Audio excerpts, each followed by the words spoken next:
নেওয়া হয়, তোলা হয়, তো তাজা তাজা রক্ত গড়িয়ে যায়।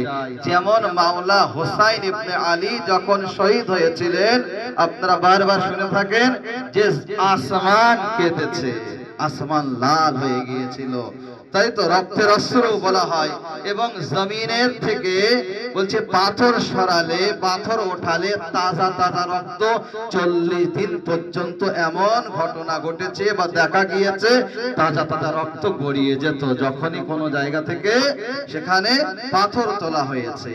অর্থাৎ বোঝা গেল মাওলা হুসাইনের সাথে জমিনের সম্পর্ক আছে, মাওলা হুসাইনের সাথে আসমানের সম্পর্ক আছে। সেই কারণে মাওলা হুসাইনের শাহাদাতের উপরে, মৃত্যুর উপরে আসমানও কেঁদেছে, জমিনও কেঁদেছে। সাল্লাল্লাহু আলা মুহাম্মদ ওয়া আলি মুহাম্মদ। আইজানে কেরামি, ফিরাউনের উপরে কেন কাঁদেনি জমিন ও আসমান? আল্লাহ কোরআনে বলছে না যে ফিরাউনের উপরে না জমিন কেঁদেছে না আসমান কেঁদেছে। কেন? তার মানে এখানে প্রমাণ হলো যে ওই জমিন বা আসমানের সাথে ফিরাউনের কোনো সম্পর্ক ছিল না, বা ফিরাউন জালিম ছিল। সাল্লাল্লাহু মুহাম্মদ ওয়া আলি মুহাম্মদ।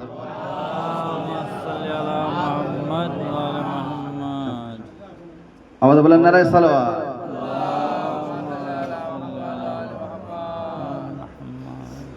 তো এবারে যে ফিরাউনের উপরে জমিন আসমান কাঁদেনি কেন? ফিরাউনের সাথে জমিন ও আসমানের সম্পর্ক নেই বা আপনজন নয়। আর দ্বিতীয় কি, ফিরাউন মজলুম ছিল না, বরং জালিম ছিল, অত্যাচারী ছিল। সেই কারণে জমিন ও আসমান ফিরাউনের উপরে কাঁদেনি। এবং যখন মাওলা হুসাইন কেঁদেছে, মাওলা হুসাইনের উপরে কেঁদেছে জমিন ও আসমান। কেন? মাওলা হুসাইন দুনিয়ার বুকে যদি আপনি মজলুম খোঁজেন, তো মাওলা হুসাইনের থেকে বড় মজলুম আর কে হতে পারে? আহলে বাইত থেকে বড় মজলুম আর কেউ আছে? তো মজলুমের উপরে কাঁদে জমিন ও আসমান, যদি এটাও ধরে নেওয়া হয় কোরআন থেকে প্রমাণিত, তাহলে সেটাও যদি দেখা যায়, তাহলে দুনিয়ার বুকে সবথেকে মজলুম এই আহলে বাইত, মাওলা হুসাইন, মাওলা আলী, এনাদেরকে বলা হয়েছে অনেক মজলুম, এনাদের উপর অনেক অত্যাচার হয়েছে। একটু আগে চলে আসুন, পরে যারা আসে সুবিধা হয়, একটু আগে চলে আসুন সামান্য, যতটা সম্ভব হয়। আমাদের বলেন নারায়ে সালাওয়াত। আজিজানে কেরামি, তো যার সাথে জমিন ও আসমানের সম্পর্ক আছে, তার উপরে বা তাদের উপরে জমিন আসমান কাঁদে। মাওলা হুসাইনের উপরে কেন কেঁদেছে? সম্পর্ক আছে। কেন? অবশ্যই সম্পর্ক আছে, প্রমাণও আছে। দেখুন, আসমানের সাথে কার সম্পর্ক আছে? আসমানের সাথে তার সম্পর্ক আছে যার ইশারায় চন্দ্র 2 টুকরো হয়েছে। আসমানের সাথে তার সম্পর্ক আছে যার ইশারায় সূর্য দ্বিতীয়বার উদয় হয়েছে। কার ইশারায়? মাওলা আলীর ইশারায়। কার ইশারায় চন্দ্র 2 টুকরো হয়েছে?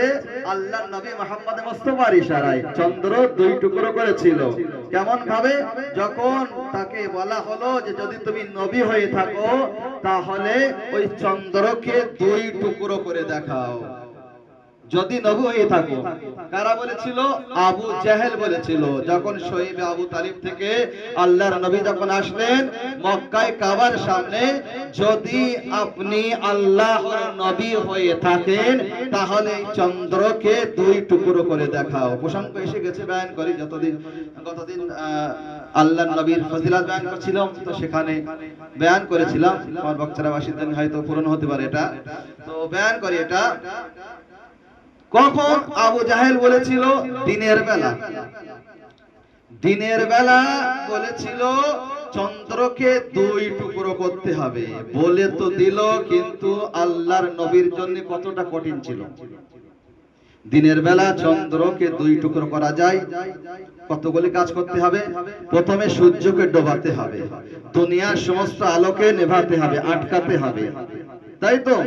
তারপরে চন্দ্রকে 2 টুকরো করতে হবে। এবারে দেখুন, সবকিছু আলাদা, কিন্তু নবীর যে নিজের নূর সেটা কি করবে, সেটা কিভাবে আটকাবে, বা তার কতটা ক্ষমতা আছে নবীর নূরের।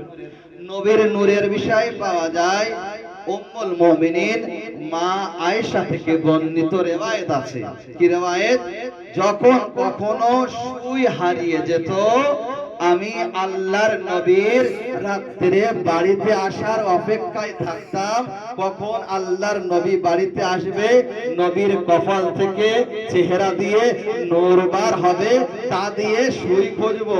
আজিজানে গেরামি, আমাদের বাড়িতে যখন কোনো সুই হারিয়ে যায়, আমাদের মা ও বোনেরা সূর্যের আলোর অপেক্ষা করে, দিনের বেলার অপেক্ষা করে, কখন দিন হবে, সূর্য উদয় হবে, তারপরে সুই খুঁজবো, তাই না? কিন্তু হায় রে উম্মুল মুমিনিন, আল্লাহর নবীর প্রশংসা কিভাবে করছে দেখুন। কি বলছে? যখন কখনো সুই হারিয়ে যেত, তখন আমি অপেক্ষা করতাম কখন আল্লাহর নবী বাড়িতে আসবে রাত্রে বেলায়, এবং তানার চেহারা দিয়ে নূর বার হবে, আর তা দিয়ে আমি সুই খুঁজতাম। আজিজানে গেরামি, তাহলে কতটা নূর বার হতো, শরীর থেকে কতটা নূর বার হতো। তো বলছে আল্লাহর নবী কম্বল মুড়ি দিয়েও শুয়ে পড়লে, বলছে এই কম্বল ভেদ করে নূর বার হতো, যা দেখে মানুষ অবাক হয়ে যেত। এমন নূর আল্লাহর নবীর থেকে বার হতো। এবার দেখুন তো, নিজের নূরকেও আটকাতে হবে, কতগুলি কাজ করতে হবে। আবু জাহেল বলতে দিল যে চন্দ্রকে দুই টুকরো করতে হবে, কিন্তু কতগুলি কাজ করতে হবে। প্রথমে সূর্যকে ডোবাতে হবে, দুনিয়ার আলোকে আটকাতে হবে, নিজের নূরকেও আটকাতে হবে, এবং তারপরে চন্দ্রকে উদয় করতে হবে, তারপরে দুই টুকরো করতে হবে। কতগুলি কাজ, কিন্তু আল্লাহর নবী এমনই করলেন। এবারে দেখুন, যখন কোন জায়গায় কোনো ঘটনা হয় না, তো বিভিন্ন রকম মতবাদ বা মত বা দল সৃষ্টি হয়। এক দল এমন বলে, আরেক দল আরেক রকম বলে। যেমন ঈসা নবীর বিষয়ে আপনারা জানেন, যখন জনাবে মারিয়াম ঈসা নবীকে কোলে নিয়ে যখন আসলো, ঈসা যখন জন্ম হলো, তখন একদল বলতে লাগলো, আরে মারিয়াম, তুমি তো বিবাহ করনি, তাহলে তোমার সন্তান কিভাবে আসলো? কটু কথা বলতে লাগলো। আবার একদল বলতে লাগলো, মারিয়াম, আরে খোদা যখন চায় তখন এমন হতে পারে, মারিয়ামের বিবাহ হয়নি, সন্তান এসছে, অর্থাৎ এটা মানুষের সন্তান না, এটা আল্লাহর সন্তান। দুই রকম মত সৃষ্টি হলো কিনা? তো এমন হয় যখন কোন জায়গায় কোনো ঘটনা হয়, তো সেখানেও এমন হলো। যখন আল্লাহর নবী কি করলেন, তারপরে এমনই করলেন, এমনই মুজিজা সেখানে দেখালেন। কি মুজিজা দেখালেন? যে ওই দিনের বেলা সূর্যকে ডুবিয়ে দিলেন, দুনিয়ার আলোকে নিভিয়ে দিলেন, আটকে দিলেন, নিজের নূরকে আটকে দিলেন, তারপরে চন্দ্রকে উদয় করলেন, দুই টুকরো করলেন, এক টুকরো কাবার ছাদের উপরে, এক টুকরো কোহে কোবাইস যে পাহাড়, সেই পাহাড়ের উপরে। এই ঘটনা দেখার পরে একদল বলতে লাগলো, দেখো কত বড় ইনি জাদুকার, জাদুর মাধ্যমে এমন কাজ করেছে। আরে দিনের বেলা সূর্যের আলো সূর্যকে ডুবিয়ে দিয়েছে, দুনিয়ার আলো আটকে দিয়েছে, চন্দ্রকে উদয় করেছে, তারপরে দুই টুকরো করেছে। আল্লাহু আকবার, এ কোনো জাদুকার হবে? আবার একদল বলতে লাগলো যে এতগুলি অলৌকিক কাজ করতে পারে, সে কোনো সাধারণ বান্দা হতে পারে না, এ আল্লাহ আছে। তখন আল্লাহ তাআলা এই আয়াত অবতীর্ণ করেছিল, কুল ইন্নামা আনা বাশারুম মিসলুকুম, এ আমার হাবিব তুমি বলে দাও, আমি তোমাদের মতো মানুষ আছি, আমি খোদা নাই, খোদাও আছে। সালাওয়াত।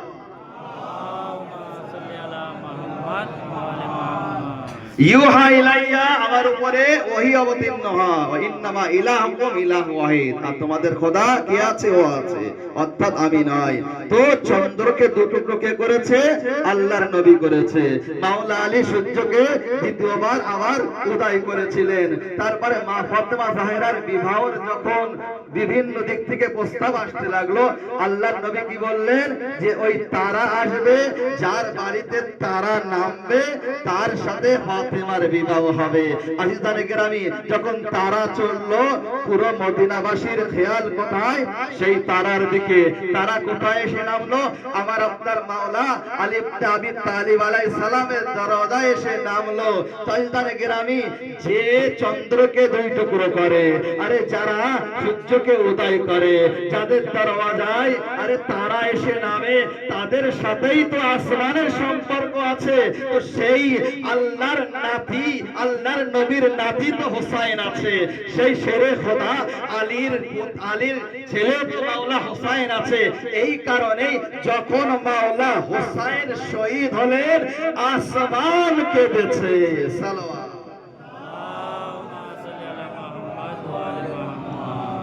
তো আসমানের সাথে এই আহলে বাইতের সম্পর্ক আছে বলে আহলে বাইতের দুঃখে আসমান কেঁদেছে, বুঝতে পারলেন? এবার দেখুন, জমিনের সাথেও সম্পর্ক আছে এই আহলে বাইতের ঘরানায়। যখন মাওলা আলী কুফায় ছিলেন, একদা কি হলো, খরা পড়ে গেল, এবং তারপরে কি হলো, একটা বন্যা আসলো, সাইলাব আসতে লাগলো। যখন সাইলাব আসলো, মানুষের ক্ষেত পর্যন্ত, কৃষকদের ক্ষেত পর্যন্ত পানি পৌঁছতে লাগলো। সব দৌড়ে দৌড়ে দৌড়ে দৌড়ে মাওলা আলীর কাছে এসে হাজির। ইয়া আলী, ইয়া মাওলা, ইয়া মুশকিল কোশা, আপনি আমাদের বাঁচান। এই যে তুফান আসছে, এই যে পানি বা বন্যা আসছে, আমাদের ক্ষেত পর্যন্ত পৌঁছে যাচ্ছে, আপনি একমাত্র আমাদের বাঁচানোর মালিক আছেন। তো তারা জানতো, তার মানে মাওলার ফজিলত, এই মুশকিল কোশা আছে, এর সাথে আসমানের সম্পর্ক আছে, এর সাথে জমিনের সম্পর্ক আছে, এবং তার ক্ষমতা কি আছে নিশ্চয়ই তারা না জানতো। সেই কারণে মাওলা আলীর কাছে উপস্থিত হলেন। মাওলা আলী কি করলেন? তখন একবার বাড়ির থেকে বার হলেন। মাওলা আলীর একটি উপাধি কি আছে? আবু তোরাব, মানে কি? মাটির পিতা, তাই তো? বলছে মাওলা আলী একবার বার হলেন, বার হওয়ার পরে কি করলেন? আসা বা লাঠিকে জমিনে একবার মেরে বললেন, থেমে যা। সাথে সাথে থেমে গেল, এবং মানুষ তখন বুঝতে পারলো যে এ আবু তোরাব আছে, মাটির পিতা আছে। তো পিতা যখন সন্তানকে কোনো আদেশ করে, তো সন্তান অবশ্যই মানে। তেমনি মাওলা আলী যখন বললেন জমিনকে থেমে যা, থেমে গেল। অর্থাৎ এই জমিনের সাথে আলীর সম্পর্ক আছে। সেই কারণে যখন হোসাইন ইবনে আলী কারবালার ময়দানে শহীদ হলেন, জমিনও কেঁদেছে। যখন কোন জায়গা থেকে পাথর ওঠানো হয়েছে, তাজা তাজা রক্ত 40 দিন পর্যন্ত গড়িয়ে গড়িয়ে গিয়েছিল। কেন? এই জমিনের সাথে সম্পর্ক আহলে বাইতের আছে। সালাওয়াত।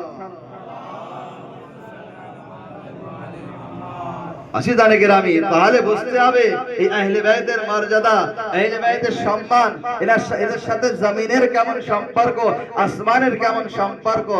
আজ মাওলা হোসাইনের দুঃখে সারা বিশ্ববাসী কাঁদছে। কেন? মানবতা যার ভিতরে থাকবে সে অবশ্যই কাঁদবে।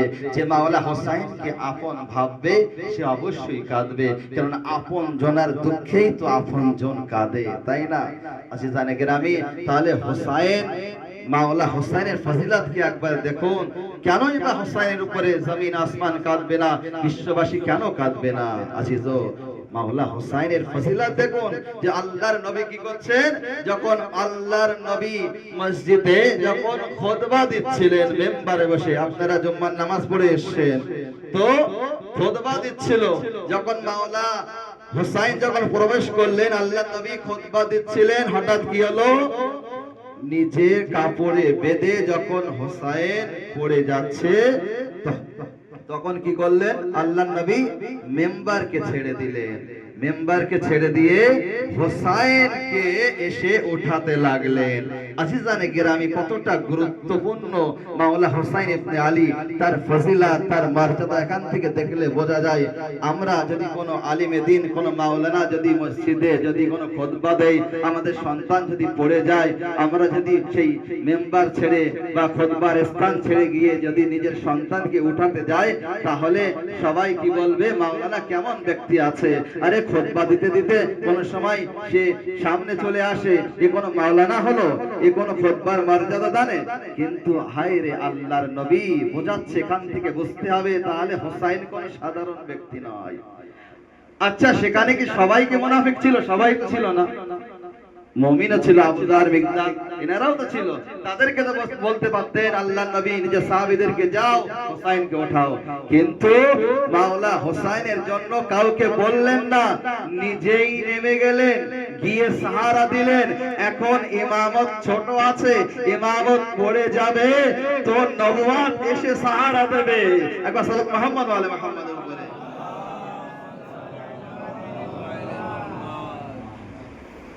আমাদের বলেন নারায়ে সালাওয়াত। আজিজ, এবারে দেখুন এখানে যখন আল্লাহর নবী মাওলা হোসাইন ইবনে আলীকে কোলে নিয়ে আসলেন, কোথায়? যে মেম্বার থেকে এত সময় খুতবা দিচ্ছিলেন সেই মেম্বারে নিয়ে আসলেন, নিজের কোলে বসালেন। আল্লাহু আকবার।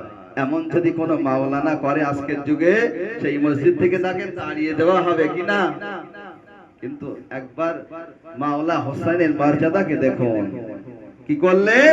কোলে নিয়ে বসালেন, এবং বসানোর পরে যদি এমন ঘটনা ঘটে থাকে, এতটাও যদি মানুষ মেনে নেয়, কিন্তু তারপরে কি হয়? মাওলানা সাহেব উঠলো, ওঠার পরে নিজের সন্তানকে ওঠালো, নিজের কোলেও বসালো, কিন্তু যে খুতবা দিচ্ছিল তখন মাওলানা কি বলবে? হ্যাঁ আমি কি বলছিলাম, তারপর থেকে কন্টিনিউ করবে, তাই না? কিন্তু এক বিষয়ে আল্লাহর নবী খুতবা দিচ্ছিলেন, বক্তব্য দিচ্ছিলেন, হোসাইনকে যখন কোলে বসালেন মেম্বারে নিয়ে, খুতবার টপিক বদলে গেল। তখন কি বলছে? হাযা হোসাইন ফারিফু, এ হোসাইন আছে, একে চেনো।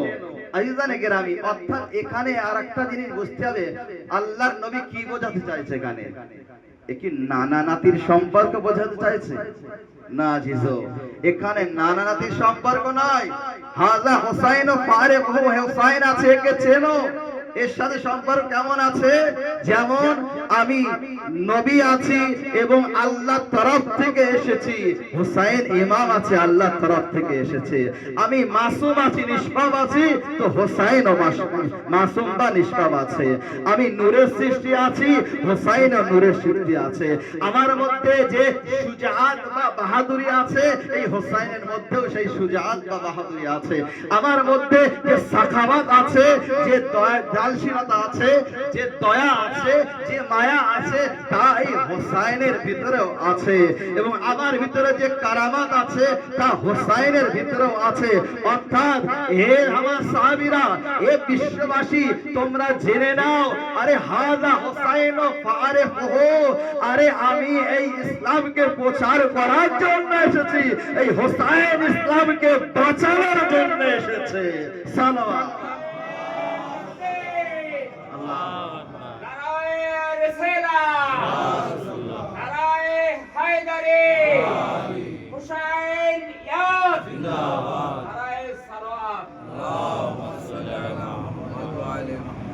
আইজানে গ্রামী, তো মাওলানা হোসেন এই দ্বীন ইসলামকে বাঁচানোর জন্য এসেছে। সেই কারণেই তো যখন কারবালার ময়দানে মাওলানা হোসেন শহীদ হলেন, এই শিক্ষা আমাদের দিয়ে গেলেন। মাওলানা হোসেন কেন শহীদ হলেন? হালালে মুহাম্মাদিকে হারামে পরিণত করতে চেয়েছিল ইয়াজিদ। যেটা হালাল সেটা হারাম করতে চেয়েছিল, যেটা হারাম সেটা হালাল করতে চেয়েছিল। মদ হারাম, প্রত্যেক যুগেই হারাম ছিল। জিনা হারাম, প্রত্যেক যুগেই হারাম ছিল। কতল হারাম, হত্যা হারাম, প্রত্যেক যুগেই হারাম ছিল। সেই কাবিল যখন হাবিলকে হত্যা করেছে তখনও কিন্তু এটা হারাম ছিল, নিন্দনীয় ছিল। তো ইয়াজিদ যখন আসলো তখন আল্লাহর এই শরিয়াতকে, নবীর শরিয়াতকে মেটাতে চাইলো, হারামকে হালালে পরিণত করতে চাইলো, সৎ ভাইয়ের সাথে বিবাহকে জায়েজ করতে চাইলো, ইত্যাদি ইত্যাদি। যখন এমন করতে চাইলো তখন মাওলানা হোসাইন রুখে দাঁড়ালেন। দেখুন আমার ইমামরা, যে 12 জন ইমাম আছে, নিজের উপর মুসিবত যতই আসুক না কেন, কিন্তু তখন সবর করেছে। কিন্তু দ্বীনের উপরে যখন মুসিবত এসেছে, দ্বীনকে পরিবর্তন যখনই কেউ করতে চেয়েছে, তখন কিন্তু জিহাদ করেছেন, প্রতিবাদ করেছেন। তো যখন দ্বীনে পরিবর্তন নিয়ে আসতে চাইলো, তখন মাওলানা হোসেন তখন কিয়াম করলেন, তখন জিহাদ করলেন এবং এমন ভাবে ওই ইয়াজিদকে পরাস্ত করলেন যে কিয়ামত পর্যন্ত কোন এমন ব্যক্তি আর জন্ম নেবে না যে নিজেকে রাসূলের প্রতিনিধি বলে দাবি করবে আর মদকে হালাল করবে, কতলকে হালাল করবে, জিনাকে হালাল করবে। তো মাওলা হোসাইনের কুরবানির ফল এটাই যে কিয়ামত পর্যন্ত এই দ্বীনে বা শরীয়তে কেউ পরিবর্তন করতে পারবে না। এটাই মাওলা হোসাইনের জয় বা ইসলামের জয় হওয়ার একটাই দলিল আছে। আজিজানে কেরামি, বুঝতে হবে মাওলা হোসাইন কি জন্য শহীদ হয়েছিল। এখানে ওখানে তো হাজার হাজার মানুষ ছিল, কিন্তু ইয়াজিদের বাইয়াত তো অনেক মানুষ করেছিল, অনেক লোক করেছিল। কি দরকার ছিল হোসাইনের বাইয়াত নেওয়া? কিন্তু ইয়াজিদ জানতো হোসাইন যদি বাইয়াত না করে সব বেকার, সারা বিশ্ব একদিকে আর হোসাইন একদিকে। কেন? হোসাইন হচ্ছে আল্লাহর নবীর নাতি আছে। হোসাইন যদি বাইয়াত না করে সারা দুনিয়া করুক না কেন কোনো লাভ হবে না। তো হোসাইনের বাইয়াত দেওয়ার দরকার। তা কি করেছে যে হয় বাইয়াত করতে হবে, নয়তো নিজের গলা কাটাতে হবে, গর্দান দিতে হবে। মাওলা হোসাইন কি করলেন? ইসলামের জন্য নিজের জীবনকে আল্লাহর রাস্তায় উৎসর্গ করে দিয়ে এই দ্বীন ইসলামকে বাঁচিয়ে গেলেন। সাল্লাল্লাহু আলাইহি ওয়া সাল্লাম। আজিদানে কেরামি, তাহলে এই হোসাইন কে আছে কে জানতে হবে। মাওলা হোসাইনের কষ্টর যে ফল আজকে মানুষ বুঝতে পারছে, এবং এই যে জালিম ও মজলুম কে ছিল আজকে দুনিয়াবাসী জেনে গিয়েছে। শুধু মুসলমান নয়, বিভিন্ন ফেরকার মানুষ আজকে জেনে গিয়েছে মাওলা হোসাইন কে আছে, কে ছিল। আল্লাহর নবীর নাতি এবং দ্বীন ইসলামকে বাঁচানোর জন্য তিনি শহীদ হয়েছিলেন। ইয়াজিদ কে ছিল?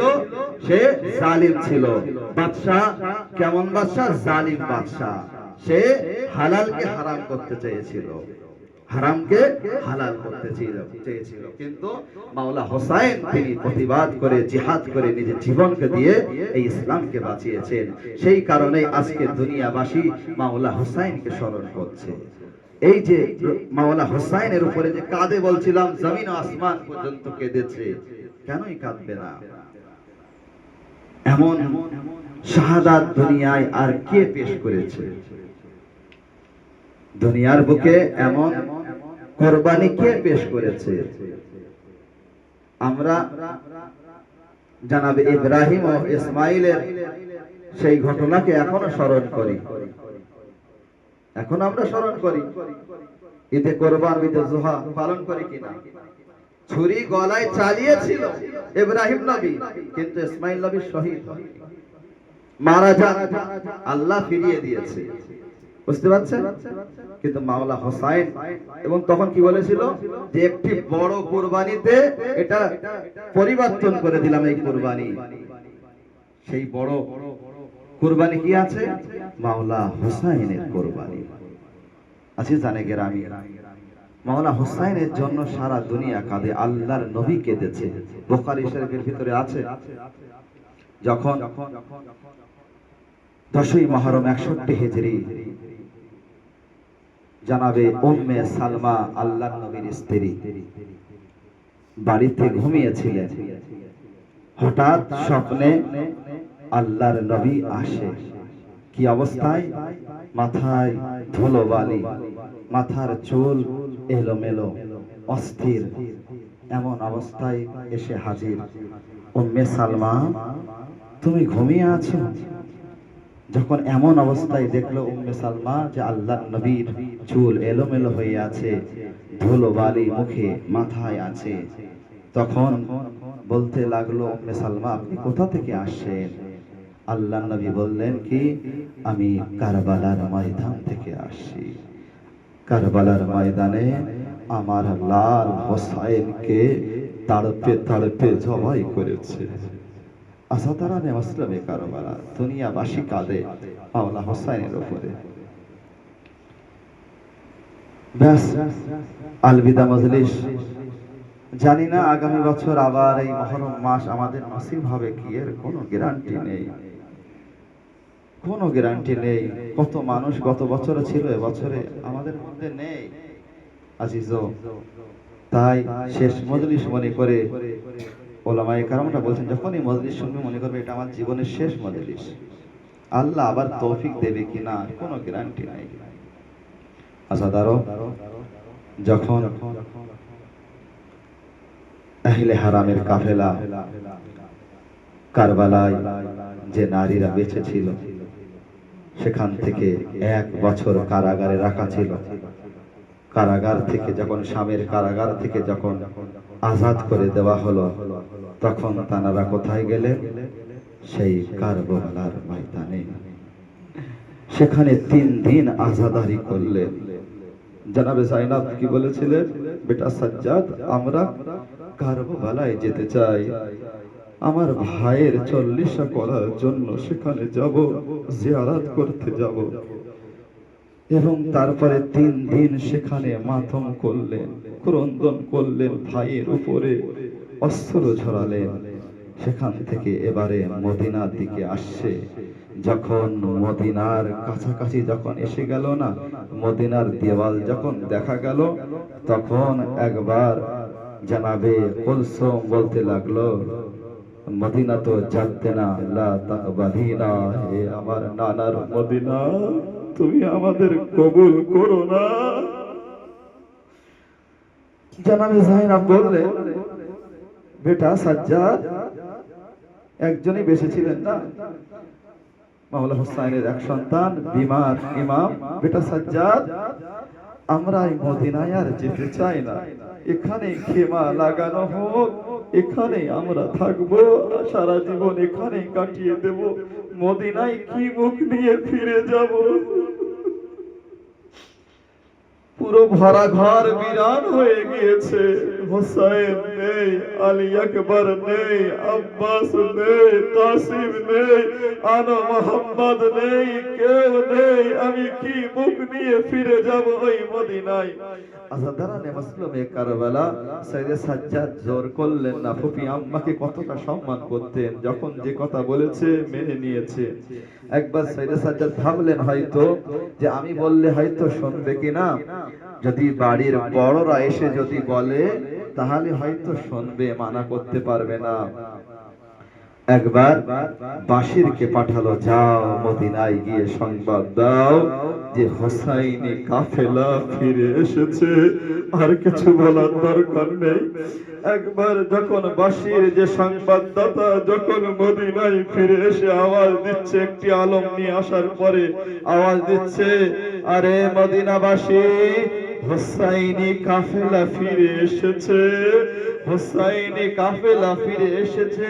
বলছে এক জায়গায় কিছু যুবকরা ছিল, বলছে যখন শুনলো হুসাইনি কাফেলা ফিরে এসেছে, সেই যুবকরা এক অপরকে বলতে লাগলো, আরে আমাদের বন্ধু আলী আকবর ফিরে এসেছে, চলো যাই, আলী আকবরের সাথে সাক্ষাৎ করতে হবে।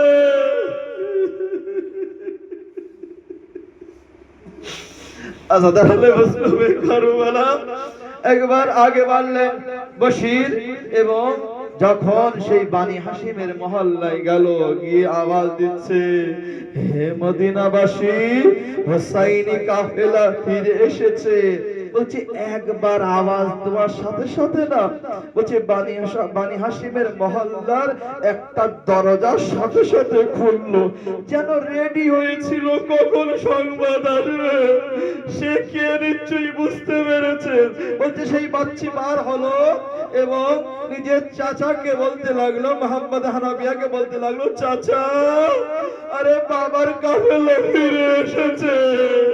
আমি বুঝতে পারলাম হোসেনের অসুস্থ মেয়ে, এটা নিশ্চয়ই সগরা।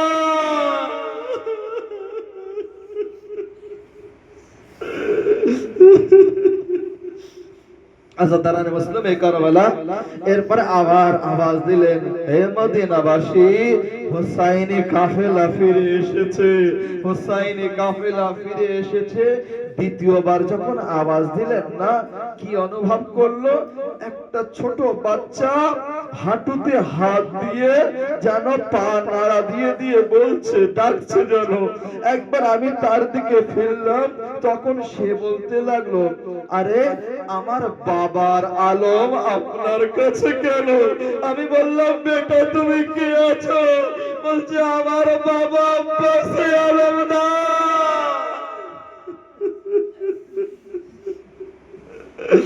বাবার আলম আপনার কাছে কেন? বলছে, তোমার ঘরের লোক যাচ্ছে, চলো তাদের সঙ্গে।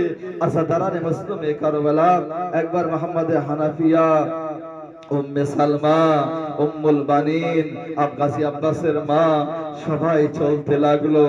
যখন মোহাম্মদে হানাফিয়া যখন দূর থেকে দেখছে কি যারা আসছে সেই হোসাইনি কাফেলা, তাদের আলমগুলি সব কালো রঙের, তখন বলতে লাগলো, ক্রন্দন করতে লাগলো এবং বলছে যে আমার মাওলা নিশ্চয়ই ফিরে আর আসেনি। বলছে, কিভাবে বুঝলেন? বলছে, ওই কালো আলম দেখে বুঝতে পারছো না? একবার তারপরে যেতে লাগলেন, যখন সেখানে পৌঁছলেন, পৌঁছানোর পরে মোহাম্মদ হানাফিয়া বলতে লাগলো, বলছে, শাহজাদি জাইনাব আমার বোন কোথায় আছে? কেউ একজন দেখে দিল, ওই যে খেমা আছে, ওই খেমার ভিতরে আপনার বোন জানাবে জাইনাব আছে। মোহাম্মদ হানাফিয়া একবার আগে বাড়লো, বাড়ার পরে বলছে, খেমার ভিতরে গিয়ে কি দেখছে? এক বৃদ্ধা সেখানে আছে। সাথে সাথে বার হয়ে বলছে, আমাকে ক্ষমা করবেন, আমি চিনতে পারিনি, ভুল করে আপনার খেমায় প্রবেশ করেছি। একবারে জাইনাবের আওয়াজ আসলো, ভাই বোনকে কেউ এমন কথা বলে? আনা জাইনাব, আনা জাইনাব, আনা জাইনাব বিনতে আলী, আমি তোমার বোন জাইনাব। বোন, তোমার এমন অবস্থা কেন? বলছে, কারবালার মুসিবত। আচ্ছা, তারা মুসলিমে কারবালা মোহাম্মদ হানাফিয়া তখন বলতে লাগলেন, হে বোন শাহজাদি, আরে আমার ভাইপো সৈয়দ সাজ্জাদ কোথায় আছে? বলছে, বাইরে আছে, আপনি একবার গিয়ে দেখুন। বলছে, বাইরে গিয়ে দেখছে চারিদিকে কোন যুবককে দেখতে পাচ্ছে না, নিজের ভাইপো সৈয়দ সাজ্জাদকে খুঁজে পাচ্ছে না।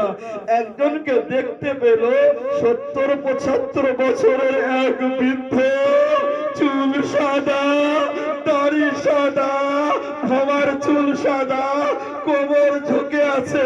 বলছে, আরে তুমি বলো তো আমার সাজ্জাদ কোথায়? আমার ভাইয়ের লাল সাজ্জাদ কোথায় আছে? সৈয়দ সাজ্জাদ বলছে, চাচা আমি আপনার সাজ্জাদ, আমি আলী ইবনে হোসেন, আপনি চিনতে পারছেন না? আচ্ছা, দাঁড়ানে মুসলিমে কারবালা আগামী বছর যদি আবার সুযোগ দেয় তাহলে এই মজলিস পাবো, শেষ মজলিস। আজাদারও অনেক কষ্ট এই মজলিস আমরা পেয়েছি, কিন্তু মৃত্যুর পরে আর পাবো না। আজাদারও বলছে, এবারে জনাবে জাইনাব দেখছে যে সবাই একের পরে এক চলে আসছে, উম্মুল বানিন, উম্মে সালমা, আরে উম্মে হানি সব চলে আসছে এবং জনাবে জাইনাবকে সাহারা দিচ্ছে, সান্ত্বনা দিচ্ছে। বলছে, সবাইকে দেখছি কিন্তু আমার সোগরাকে দেখতে পাচ্ছি না।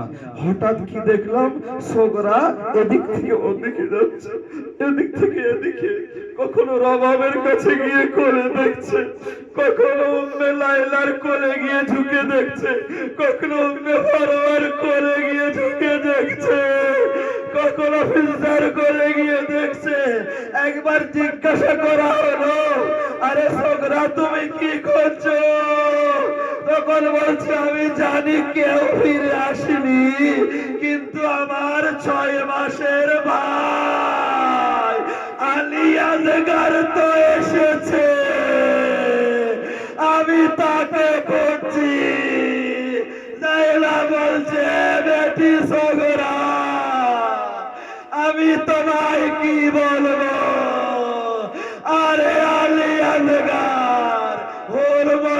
তিন ভোলার তীর খেয়ে শহীদ হয়ে গিয়েছে, আর কখনো আসবে না।